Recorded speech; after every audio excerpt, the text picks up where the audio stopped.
Hello students, 11th class की chemistry में आपका स्वागत है। हम लेसन पढ़ रहे हैं एटॉमिक स्ट्रक्चर यानी परमाणु संरचना। और परमाणु संरचना के बारे में मूलभूत बातें हम पढ़ रहे हैं।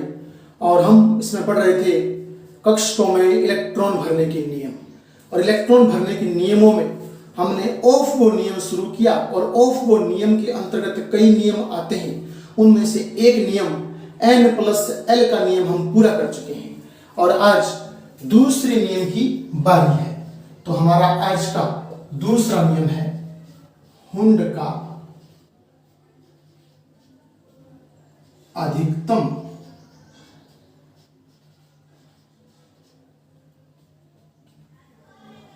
बहुलता का नियम। हुंड का अधिकतम बहुलता का नियम।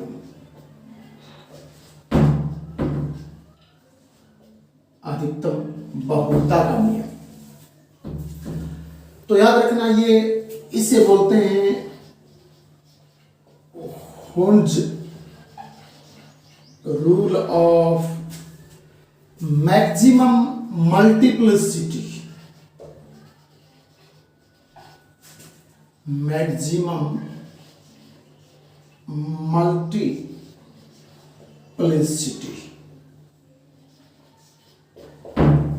मैक्सिमम मल्टीप्लिसिटी रूल है ये। किसका? हुंड का। हमें याद रखना है।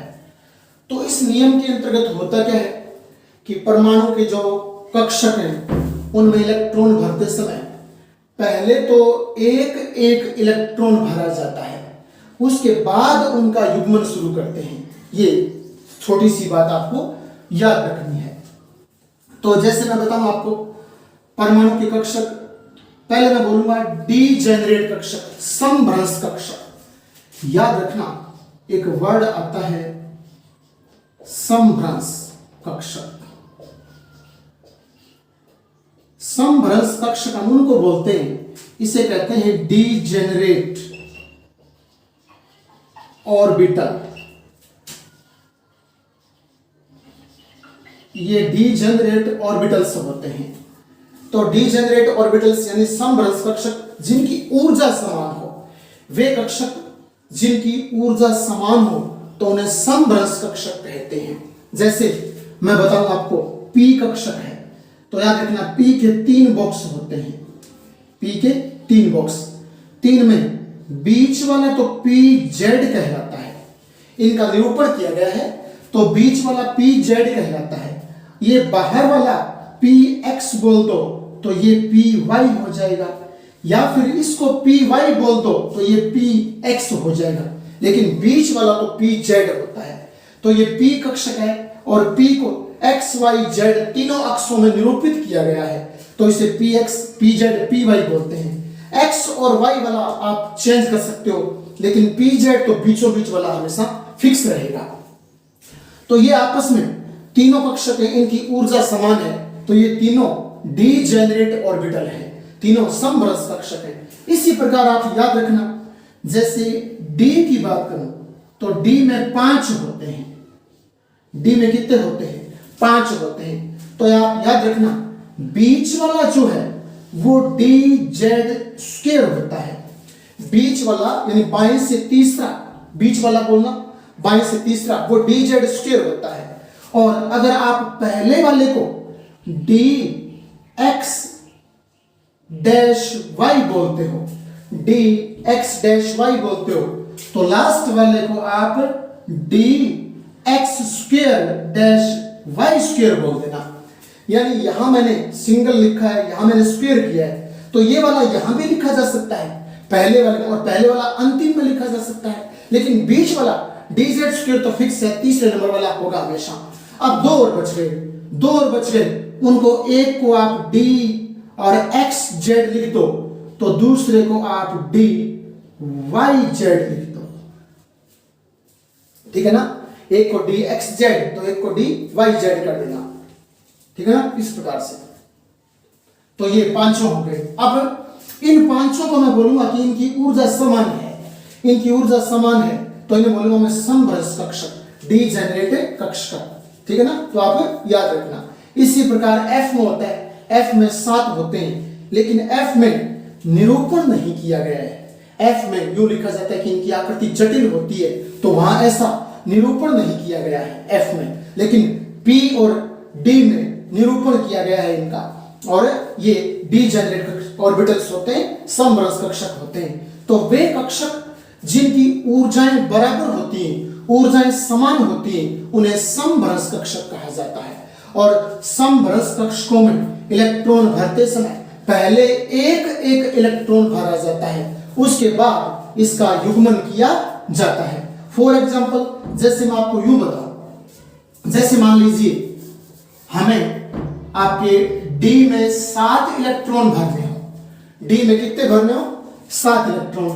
तो आप जानते हो डी में 5 बॉक्स होते हैं, तो पहले इस प्रकार से मैं 5 बॉक्स है वो बना लूंगा। डी के 5 बॉक्स इस प्रकार से यूं बना लिए जाएंगे, और ये डी के 5 बॉक्स बनाने के बाद में अब 7 भरने, तो हुंड का जो मैक्सिमम मल्टीप्लिसिटी का रूल है उसके अनुसार पहले आप एक एक इलेक्ट्रॉन भरिए। ऊपर की तरफ मुंह वाला पहले एक एक इलेक्ट्रॉन, आप याद रखना जो क्लॉकवाइज है वो पहले एक एक भरा जाएगा। तो कहने का अर्थ 5 आ गए, ठीक है। 5 आने के बाद में भरने 7 थे, तो कितने और बच गए? 2 और बच गए। तो अब यहां शुरुआत से युग्मन कर दूंगा, पेयरिंग कर दूंगा, इनकी पेयरिंग यहां से शुरू होगी, तो पेयर बना देंगे। यहां 6 नंबर आ गया, यहां 7 नंबर आ गया। और भरने का तरीका बता चुका हूं, एक का मुंह ऊपर की तरफ होगा क्लॉकवाइज, दूसरा नीचे की तरफ एंटी क्लॉकवाइज, और हाफ एरो के रूप में दर्शाना है। पूरा इस प्रकार से आप इलेक्ट्रॉन को यूं नहीं कर सकते, ये गलत तरीका होता है। आप इलेक्ट्रॉन को यूं आधे रूप में दर्शाओगे, वो इस सही तरीका है। तो थोड़ा सा ये आपको ध्यान में रखना है। तो ये हुंड का अधिकतम बहुलता का नियम क्या है कि समभ्रंश कक्षकों में, समभ्रंश कौन होते हैं? जिनकी ऊर्जाएं समान होती हैं। डी में पांचों की ऊर्जा समान है तो आपस में समभ्रंश है, डीजेनरेट है।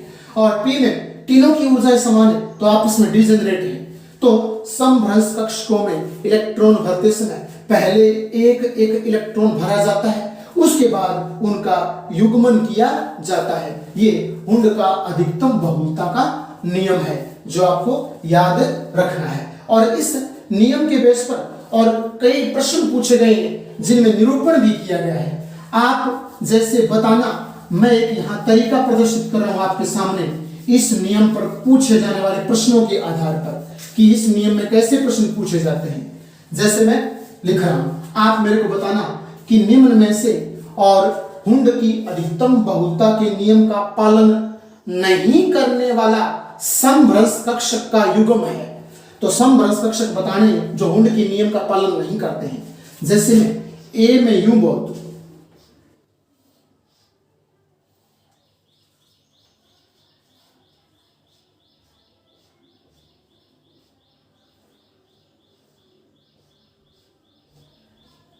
ये डी बना दिया, ए बी और ये सी कर देता हूं यहां पर।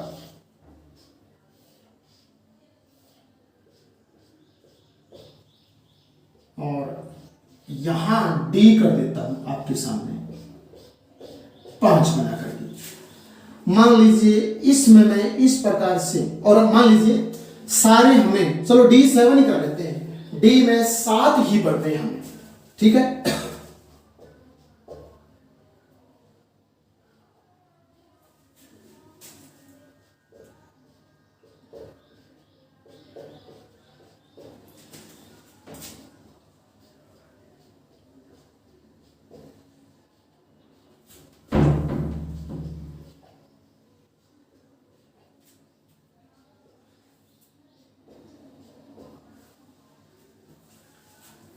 अगर मैं आपसे पूछूं, बताइए कौन सा समभ्रंश कक्षक है वो हुंड के अधिकतम बहुलता के नियम का पालन करता है, तो आप कौन सा बताओगे?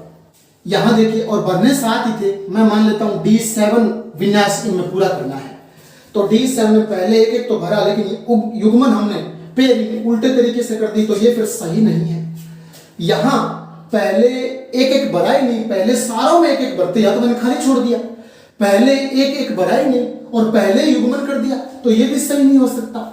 यहां देखिए, पहले मैंने एक एक यहां तक भरा है, उसके बाद युग्मन किया है, ये वाला सही लग रहा है। और इधर देख लेते हैं, यहां युग्मन और लास्ट में युग्मन, ऐसे तो होता ही नहीं कभी कि यहां युग्मन कर दो, लास्ट में युग्मन कर दो, बीच में छोड़ दो, ऐसे होता ही नहीं है। तो ये वाला सही है।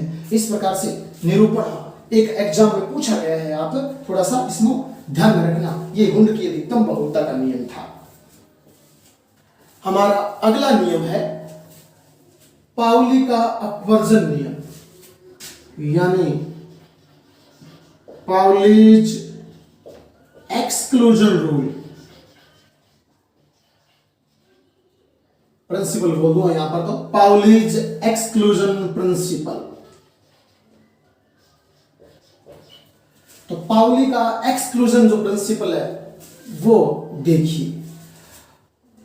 पाउली ने कहा कि कोई जो एक इलेक्ट्रॉन है, इलेक्ट्रॉन जो कक्षकों में भरे जाते हैं, जैसे एसपीडीएफ में भरे थे ना हम लोगों ने, एसपीडीएफ कक्षक होते हैं, इनमें 2, 6, 10, 14 ऐसे ये इलेक्ट्रॉन भरे जाते हैं।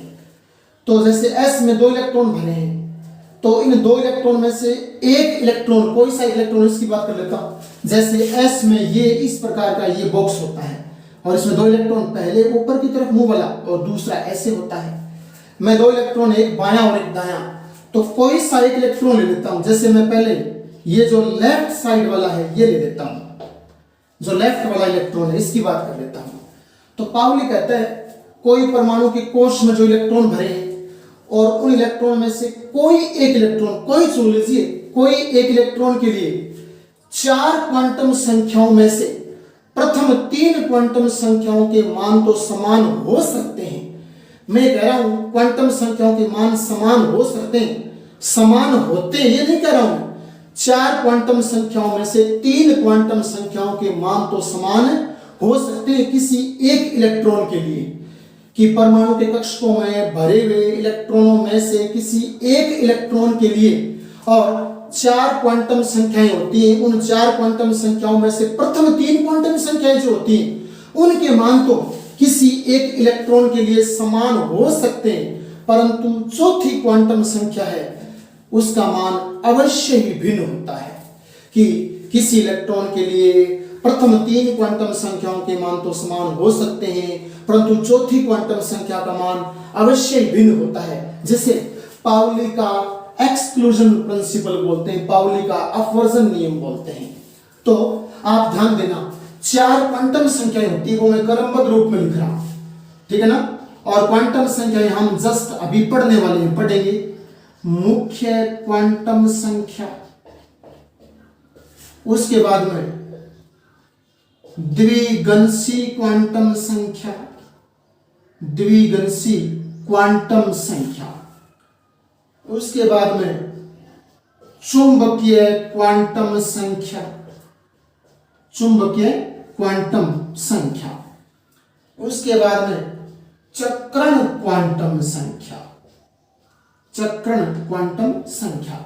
मुख्य क्वांटम संख्या जिसे आप कहते हो प्रिंसिपल क्वांटम नंबर, द्विगंशी क्वांटम संख्या जिसे आप बोलते हो लेजीमुथल क्वांटम नंबर, चुंबकीय क्वांटम संख्या जिसे आप बोलते हो मैग्नेटिक और क्वांटम नंबर, और चक्रण जिसे आप बोलते हो स्पिन, स्पिन होना, घूर्णन करना, घूमना, स्पिन क्वांटम नंबर। तो 4 क्वांटम संख्याएं होती हैं।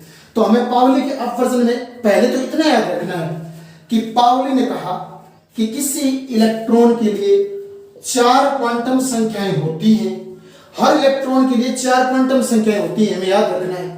हर एक इलेक्ट्रॉन के लिए परमाणु में जिसमें 2 इलेक्ट्रॉन है, एक इलेक्ट्रॉन के लिए 4 क्वांटम संख्याएं हो सकती हैं, दाएं बाएं दोनों के लिए होती हैं, ठीक है ना। इनमें 6 इलेक्ट्रॉन है, 6 के 6 इलेक्ट्रॉन है, उनके लिए सारों के लिए क्वांटम संख्याएं समान होती हैं, यानी 3 तो चौथी भिन्न होगी। इसमें जैसे 10 इलेक्ट्रॉन भरे हैं, ठीक है ना, 10 में से याद रखना कि प्रत्येक इलेक्ट्रॉन के लिए 3 क्वांटम संख्याएं तो समान हो सकती हैं, लेकिन एक क्वांटम संख्या अवश्य भिन्न होगी। जैसे मैं आपको एस का एग्जांपल लेके बता रहा हूं, एस में एक बॉक्स होता है, एक बॉक्स में 2 इलेक्ट्रॉन होते हैं, एक क्लॉकवाइज एक एंटी क्लॉकवाइज। हमें कोई से इलेक्ट्रॉन की पूछे क्लॉकवाइज वाले की या एंटी क्लॉकवाइज वाले की, तो हम बता देंगे। जैसे सपोज कीजिए मैंने क्लॉकवाइज लेफ्ट चुन लिया, क्लॉकवाइज कि इस इलेक्ट्रॉन के लिए, और आप बताइए पाउली का अपवर्जन का नियम क्या होगा, तो मैं कहूंगा कि इस इलेक्ट्रॉन के लिए जो 4 क्वांटम संख्याएं होती है, फिक्स होती है, इन चार में से तीन क्वांटम संख्याओं के मान इस इलेक्ट्रॉन के लिए समान हो सकते हैं।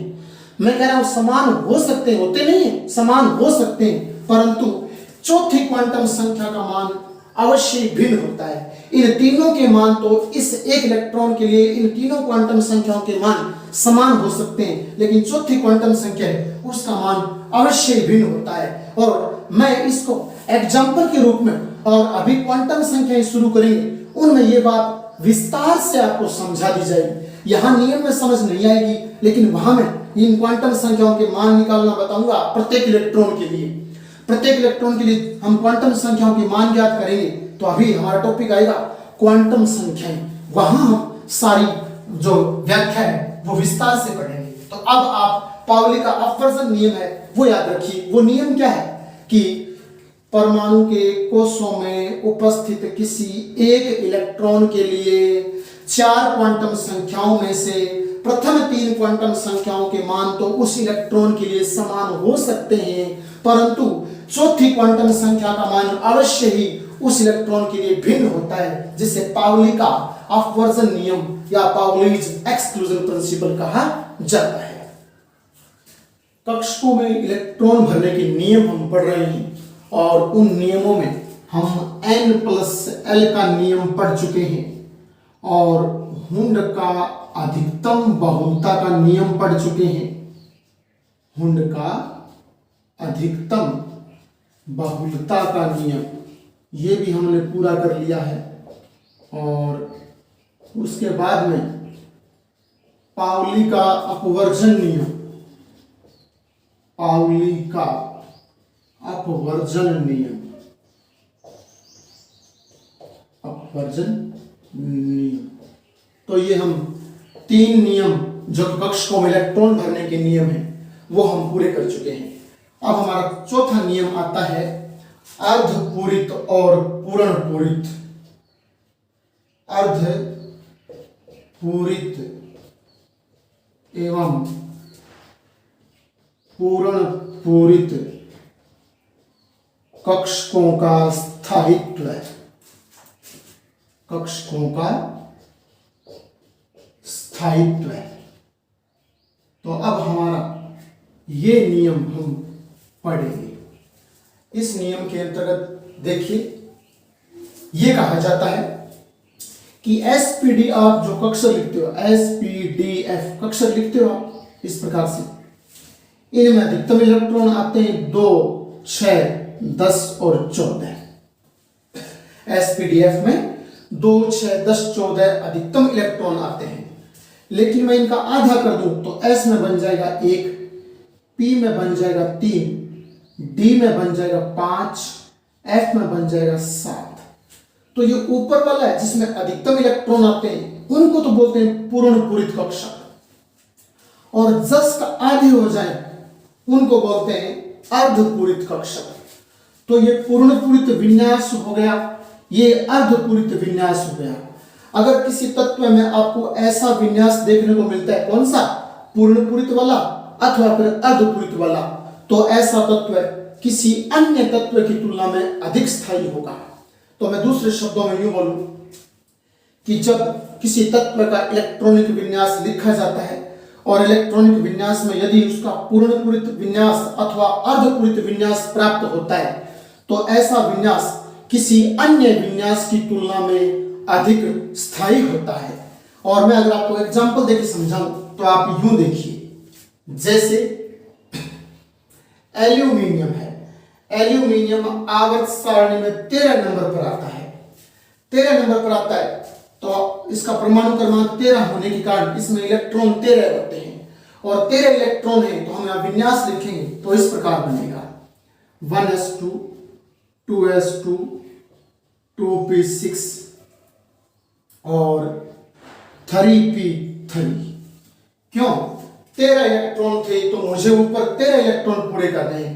2 2 4, 4 से 10, 10 और 3 13। अब देखिए संयोजी कोष, संयोजी कोष हम उस कोष को बोलते हैं जो अंत में होता है, इसे तो बाह्यतम कोष बोलते हैं, इसे संयोजी कोष बोलते हैं। यहां संयोजी कोष 3p3 है। संयोजी कोष बाह्यतम कोश होता है। अगर आपसे पूछा जाए कि संयोजी कोश किसे कहते हैं, तो तत्व के इलेक्ट्रॉनिक विन्यास में अंतिम कक्षक को, तत्व के इलेक्ट्रॉनिक विन्यास में अंतिम कक्षक को और उसका संयोजी कक्षक कहा जाता है, और उनमें उपस्थित इलेक्ट्रॉनों को संयोजी इलेक्ट्रॉन कहते हैं। तो यहां संयोजी कक्षक 3p है और संयोजी इलेक्ट्रॉन इसमें 3 भरे हुए हैं, तो ये अंतिम विन्यास हो गया। यहां अब देखिए संयोजी कक्षक में या संयोजी विन्यास में आपको देखना है, तो यहां तो 3 आ रहे हैं p में अधिकतम तो 6 आते हैं, लेकिन यहां p में एल्यूमिनियम में कितने आ रहे हैं, 3 आ रहे हैं, तो ये हो गया अर्धपूरित विन्यास। लास्ट वाले को देखा जाता है, तो लास्ट वाले में 3p3 दिया, यानी p में 3 है, तो p में अधिकतम 6 और आधा 3 हो गया, तो आधा 3 यहां आ रहा है इसके हिसाब से। तो एल्यूमिनियम किसी अन्य विन्यास की तुलना में, या फिर यूं बोल दूं एल्यूमिनियम किसी अन्य तत्व की तुलना में अधिक स्थायी होता है। सपोज कीजिए अगर किसी तत्व में यूं विन्यास आ जाए, अंत में लिखते लिखते p2 वाला, तो p2 क्या है, ना तो अर्धपूरित है और ना पूर्णपूरित है, ठीक है ना। तो अगर किसी में ऐसा विन्यास आ जाए तो वो स्थायी नहीं होगा, वो तत्व है। लेकिन अगर इसका ही अर्धपूरित और पूर्णपूरित भाग बन जाए, इसका अर्धपूरित का अर्थ है कि p3 हो, पूर्णपूरित का अर्थ है p6 हो, तो ऐसा विन्यास किसी में अगर आए 3 वाला और 6 वाला, तो वो अधिक स्थायी होते हैं। और ऐसा विन्यास आए तो ये ना तो अर्धपूरित कैटेगरी में आता है ना पूर्णपूरित कैटेगरी में, तो फिर ये तत्व ऐसे विन्यास वाले तत्व स्थायी नहीं होते हैं। और अब मैं आपको एक एग्जांपल ऐसा ले रहा हूं आवर्त सारणी का, जो आपको पूरी केमिस्ट्री में याद रखना है कि पूरी केमिस्ट्री में और 2 तत्व ऐसे हैं जिनको, जो कि अर्धपूरित और पूर्णपूरित है, उस विन्यास से थोड़ा विचलन दर्शाते हैं, डेविएशन दर्शाते हैं। तो वो कौन कौन से हैं आपको याद रखना है। एक तो होता है उसमें क्रोमियम, Cr क्रोमियम, जो कि 24 नंबर पर आता है, और एक होता है इसमें कॉपर, जो कि 29 नंबर पर आता है आवर्त सारणी में।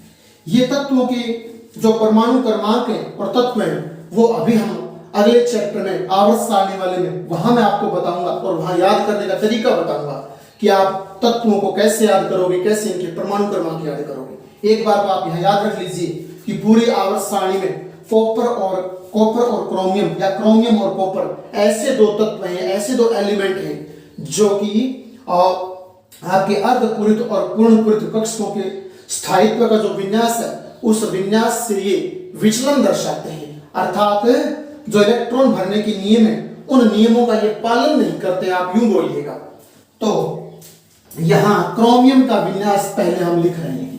तो क्रोमियम के विन्यास में देखिए, मैंने बताया क्रोमियम 24 नंबर पर आ रहा है, तो क्रोमियम 24 नंबर पर आ रहा है, तो इसका विन्यास लिखते हैं 1s2 2s2 2p6 3s2 3p6 4s2 और 3d4। ये विन्यास मैंने आपको गोले बना करके और विन्यास लिखना सिखाया था, अगर आपको याद आ रहा है तो, ठीक है ना। इस प्रकार के मैंने यूं गोले बनाए थे, ठीक है ना। और फिर यहां 1s लिखा, यहां 2s, यहां 2p, और इसमें फिर हमने एंट्री की थी इस प्रकार से, अगर आपको याद आ रहा है तो। ये जो विन्यास मैंने लिखा है ठीक उसी तरीके से लिखा है। तो मैं उम्मीद करता हूं कि आप लोगों ने वो पढ़ा होगा और उसका अध्ययन किया है, याद किया है, तो ये विन्यास लिखने में आपको बिल्कुल भी दिक्कत नहीं आएगी। तो अब हम इसका विन्यास है वो और लिखने के बारे में, और अब देखते हैं कि क्रोमियम और कॉपर हैं वो आवर्त सारणी में विचलन क्यों दर्शाते हैं, अन्य तत्व हैं उनसे ये भिन्न क्यों है। कौन, क्रोमियम और कॉपर, दोनों के दोनों। यहां देखिए, यहां क्वांटम संख्या 1, फिर 2, फिर 2 और फिर 3 और 3 और बीच में 4 आ गई और फिर 3 आ गई है। तो पहले तो आप इसको बढ़ती क्वांटम संख्या के अनुसार व्यवस्थित कर लीजिए। तो दोबारा लिखूंगा 1s2 2s2 2p6 3s2 3p6 3d4 और 4s2। कुछ नहीं किया मैंने, क्वांटम संख्याओं के बढ़ते क्रम में इन्हें व्यवस्थित कर दिया। डी ब्लॉक का तत्व है तो डी ब्लॉक वालों में ये ऐसा होता है, तो अंत में जाके डी आता है, तो हमें बढ़ती क्वांटम के अनुसार जिसकी क्वांटम संख्या ज्यादा है उसको बाद में लिख देना है बस, और कम क्वांटम संख्या वाले को पहले लिख देना है। तो अब यहां देखिए, यहां अंतिम विन्यास ये वाला है। अंतिम विन्यास संयोजी कोष तो 4s है, लेकिन संयोजी कोष से पहले 3d 4b दिया हुआ है, लेकिन संयोजी कोष पूछूं तो 4s ही, अंतिम को संयोजी कोष बोलते हैं। तो अब यहां यूं कहा जाता है कि 4s और 3d कक्षकों की ऊर्जा में अंतर बहुत कम होता है। 3d और 4s कक्षक वो पास पास होते हैं, इनकी ऊर्जा में अंतर बहुत कम होता है। तो जब एलिमेंट को थोड़ा सा गर्म किया जाता है, ऊष्मा दी जाती है, तो याद रखना 4s के इलेक्ट्रॉन निकल करके 3d में आ जाते हैं, और 3d में आ जाते हैं तो ये सारा विन्यास तो यहां तक सेम का सेम रहेगा, किस तक, 3p तक तो, और 3d में 5 बन जाएंगे, यहां से इलेक्ट्रॉन यहां जाएगा 5 बन जाएंगे, ये 4s1 बन जाएगा। और अब आप ऐसा विन्यास लिखते हो ऊपर वाला, तो वो स्थायी विन्यास नहीं है, लेकिन नीचे वाले में आप इसको 4 कर दोगे, यानी 3d और 4s की ऊर्जा में अंतर कम होता है, तो 4s से एक इलेक्ट्रॉन निकल कर और d में आ जाता है, और d में d5 बन गया। और आप जानते हो d में अधिकतम 10 आते हैं, यहाँ d में 5 है, s में अधिकतम 2 आते हैं, यहाँ 1 है। तो फिर इस एलिमेंट में एक तो आपके बन गया अर्धपूरित विन्यास। कौन सा, अर्धपूरित, क्योंकि d में अधिकतम 10 आते हैं और s में अधिकतम 2 आते हैं, तो 2 का तो 1 हो गया, और यहां इस इलेक्ट्रॉन आ जाने से और यहां 5 हो गया, और d में अधिकतम 10 होते हैं, 10 का आधा 5 होता है, तो फिर ये अर्धपूरित विन्यास है। तो जब भी क्रोमियम का आप विन्यास लिखते हो, तो क्रोमियम 3d और 4s कक्षकों की ऊर्जा में अंतर कम होने के कारण और s का इलेक्ट्रॉन d में आ जाता है, और d में आकर के अंत में ये विन्यास बन जाता है, जो कि अर्धपूरित होने के कारण स्थायी होता है। तो जब जब आप क्रोमियम का विन्यास लिखोगे तो अंत में जाकर के आपको ऐसा बना देना है, 3d5 4s1 कर देना है, और यह स्थायी विन्यास होता है। ऐसा विन्यास ग्रहण करके क्रोमियम स्थायी हो जाता है। तो ये अर्धपूरित होने के कारण और स्थायित्व ग्रहण कर लेता है। इसी प्रकार मैं अगर बात करूं कॉपर में, कॉपर 29 नंबर पर आता है।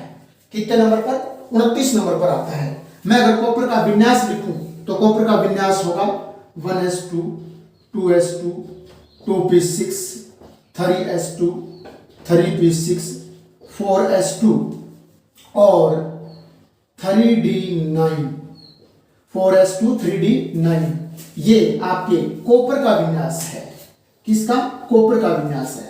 कॉपर का विन्यास है तो पहले तो इसे बढ़ती हुई क्वांटम संख्या के अनुसार व्यवस्थित करेंगे, क्योंकि देखिए क्वांटम संख्या 1 2 2 3 3, बीच में 4 आ गई, फिर 3 आ रही है, तो पहले इसे पलट दीजिए बढ़ती हुई क्वांटम संख्याओं के अनुसार। ये जो अंक लिखे हैं इन्हें क्वांटम संख्याएं बोलते हैं। तो मैं यहां इसके अनुसार व्यवस्थित कर देता हूं, पहले बढ़ती हुई क्वांटम संख्याओं के अनुसार, और यहां 3d9 और 4s2 आ गया। अब देखिए मैंने कहा था कि 3d और 4s कक्षक में उनकी ऊर्जा में अंतर कम होता है, तो 4s से एक इलेक्ट्रॉन 3d में आ जाएगा, तो 3d में तो 10 हो जाएंगे। कितने हो जाएंगे, 3d में 10 हो जाएंगे और 4s1 हो जाएगा। और इस पूरे एक एलिमेंट में आप देखिए कॉपर में एक विन्यास तो अर्धपूरित बन जाता है और एक विन्यास पूर्णपूरित बन जाता है, तो फिर ऐसा विन्यास किसी अन्य विन्यास की तुलना में अधिक स्थायी होता है। तो स्थायी होता है तो कॉपर अंत में जाकर के ये विन्यास ग्रहण कर लेता है, और ये विन्यास ग्रहण करके वो अन्य तत्वों की तुलना में अधिक स्थायी हो जाता है। तो जब जब आपसे कॉपर और क्रोमियम का इलेक्ट्रॉनिक विन्यास पूछे तो दो तत्व आपको पक्के याद रखने, जो कि आवर्त सारणी में विचलन दर्शाते हैं, डेविएशन प्रदर्शित करते हैं, और जो अपने सामान्य विन्यास से और अलग प्रकार का विन्यास दर्शाते हैं। सामान्य विन्यास में इनमें विन्यास बदल जाता है, d में 5 हो जाते हैं, s में 1 हो जाता है। इसमें 3d9 था, 4s2 था, तो 4s का इलेक्ट्रॉन 3d9 में आ जाता है, 10 बन जाते हैं, तो 3d10 और 4s1 होकर के अर्धपूरित और पूर्णपूरित हिस्सा बना लेते हैं और स्थायी हो जाते हैं। तो इस प्रकार से आपको याद रखना है। तो यहाँ प्रश्न अक्सर यूं पूछ लिया जाता है कि निम्न में से कौन सा तत्व अधिक स्थायी है, तो आप उसका इलेक्ट्रॉनिक विन्यास लिखोगे। इलेक्ट्रॉनिक विन्यास लिख करके अगर किसी इलेक्ट्रॉनिक विन्यास में अंत में जाकर के पूर्णपूरित आ रहा है तो वह स्थायी होता है, या फिर अर्धपूरित आ रहा है तो वह स्थायी होता है, लेकिन अर्धपूरित और पूर्णपूरित के बीच की कोई अवस्था आती है तो फिर वो स्थायी नहीं होता है। तो ये आपको थोड़ा सा ध्यान में रखना है। जिस प्रकार मैं आपसे चलो यूं पूछ लेता हूं, 1 मिनट बताइए, एक तो ऑक्सीजन है जो कि 8 नंबर पर आता है, और उसके बाद में एक बात कर लेता हूं मैं नाइट्रोजन की, जो कि 7 नंबर पर आता है। ऑक्सीजन 8 नंबर पर, नाइट्रोजन 7 नंबर पर। नाइट्रोजन का विन्यास लिखूं तो 1s2 2s2 और 2p3, क्योंकि मुझे 7 इलेक्ट्रॉन पूरे करने थे, 2 और 2 4, 4 और 3 7, तो 7 इलेक्ट्रॉन पूरे। संयोजी कोश में 3 इलेक्ट्रॉन आ गए, यानी p3 बन गया। p में अधिकतम 6 आते हैं, लेकिन आधा 3 बन रहा है, तो बताइए अर्धपूरित विन्यास है कि नहीं है। इसी प्रकार मैं ऑक्सीजन की बात कर लेता हूं। ऑक्सीजन में 8 है, तो मैं पहले विन्यास लिखूं तो 1s2 2s2 और 2p4। तो अब आपके ऑक्सीजन के विन्यास में देखिए संयोजी कोश कौन सा है, 2p4 है, ठीक है ना।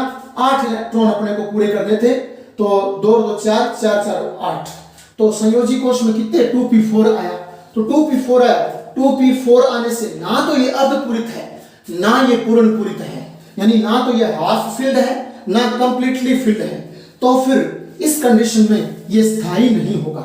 अगर ये p6 होता, 6 होता तो पूर्णपूरित होता, p3 होता तो अर्धपूरित होता, तो ये ना तो अर्धपूरित है ना पूर्णपूरित है। तो फिर नाइट्रोजन और ऑक्सीजन दोनों में बताइए कौन ज्यादा स्थायी है एक दूसरे की तुलना में। नाइट्रोजन ज्यादा स्थायी होता है ऑक्सीजन की तुलना में। क्यों? क्योंकि इसमें अर्धपूरित विन्यास पाया जाता है, और ऑक्सीजन में ना तो अर्धपूरित विन्यास है ना पूर्णपूरित विन्यास है। तो ऐसे प्रश्न आपसे पूछे जाएंगे कि निम्न में से कौन सा तत्व सर्वाधिक स्थायित्व प्रदर्शित करता है, तो आप उसका इलेक्ट्रॉनिक विन्यास लिखकर देखिए। इलेक्ट्रॉनिक विन्यास में अर्धपूरित और पूर्णपूरित 2 कंडीशन बनती है, तब तो वो स्थायी होगा, और अर्धपूरित और पूर्णपूरित के अलावा कोई कंडीशन बनती है तो वह स्थायी नहीं होगा। ये सामान्य सी बात आपको ध्यान में रखें।